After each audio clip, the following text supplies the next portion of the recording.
বাংলাদেশের বেশ কিছু জেলায় রাসেল ভাইপার সাপ নিয়ে আতঙ্ক ছড়িয়ে পড়েছে। ফেসবুকে বিষয়টি নিয়ে অনেকেই নানাভাবে উদ্বেগ প্রকাশ করছেন। অনেকেই প্রচার করছেন যে সাপটি কামড় দিলে দ্রুত মানুষের মৃত্যু হয়। পরিস্থিতি এখন এমন এক পর্যায়ে দাঁড়িয়েছে যে রাসেল ভাইপার সাপ মেরে ফেলার প্রচারণা এখন চালানো হচ্ছে ফেসবুকে। এমন অবস্থায় ফরিদপুরের একজন রাজনীতিবিদ প্রকাশ্যে ঘোষণা দিয়েছেন যে রাসেল ভাইপার সাপ মারতে পারলে প্রতিটির জন্য তিনি 50,000 টাকা পুরস্কার দেবেন। অনেকে বলছেন রাসেল ভাইপার খুব দ্রুত বংশ বিস্তার করে, ফলে সহসা বাংলাদেশের গ্রাম অঞ্চলে এই সাপের আধিক্য মানুষের জন্য হুমকি তৈরি করবে।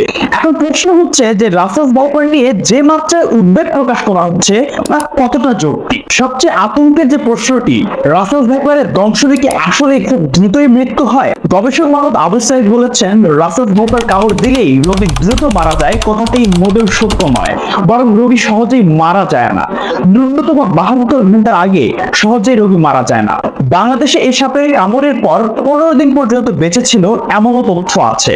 বাংলাদেশ টক্সিকোলজি সোসাইটির সভাপতি ডাক্তার মোহাম্মদ আবুল ফায়েজ সাপের দংশন এর চিকিৎসা নিয়ে বই লিখেছেন। সেখানেও তিনি উল্লেখ করেছেন যে গোখরো সাপের দংশনে গড় মোট 8 ঘন্টা পর, কেউটি সাপের দংশনে গড় 18 ঘন্টা পর এবং চন্দ্রগড়া সাপের দংশনে গড় 72 ঘন্টা বা 3 দিন পর রোগীর মৃত্যু হতে পারে।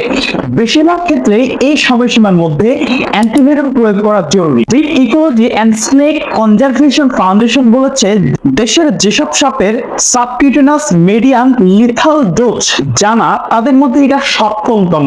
তাই রাসেল ভাইপার যে দেশের সবচেয়ে বিষধর সাপ এটা সত্য নয়। মোহাম্মদ আবু সাইদ 2019 সালে প্রকাশিত Russell viper of Bangladesh, it's groups and threats in human beings শীর্ষক গবেষণার যৌথ গবেষকের একজন। তিনি জানান দেশের 22 থেকে 24টির মতো জেলায় কিছু স্থানে রাসেল ভাইপারের উপস্থিতি দেখা গেছে। যদিও Chittagong medical college venom research সেন্টারের হিসেবে এর চেয়ে 27টির মতো জেলায়। তাদের মতে এটি কোবরা কিংবা কিউটির চেয়ে কম প্রাণঘাতী, কিন্তু এ সাপের বিষে নানা ধরনের উপাদান বেশি, ফলে চিকিৎসায় বিলম্ব হলে বহুমাত্রিক জটিলতা তৈরি হতে পারে। বাংলাদেশের মিডিয়া যেভাবে এই রাসেল ভাইপার নিয়ে আতঙ্ক ছড়িয়েছে, এতে দেশের সাধারণ মানুষ আতঙ্কিত হবে, এটাই স্বাভাবিক। তবে আতঙ্কিত হওয়ার এখানে কিছুই নেই।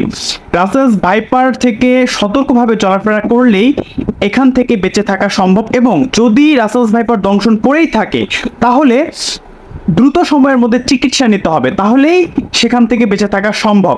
এবং বাংলাদেশের প্রত্যেকটি গ্রাম অঞ্চল পর্যন্ত এই রাসেল ভাইপার থেকে শুরু করে সকল সাপের অ্যান্টিভেনম পাঠিয়ে দিতে হবে এবং সেটা মজুদ রাখতে হবে, যেন যে কোনো সাপ দংশন করলেই রোগী যেন এই অ্যান্টিভেনমের অভাবে মৃত্যুবরণ না করে।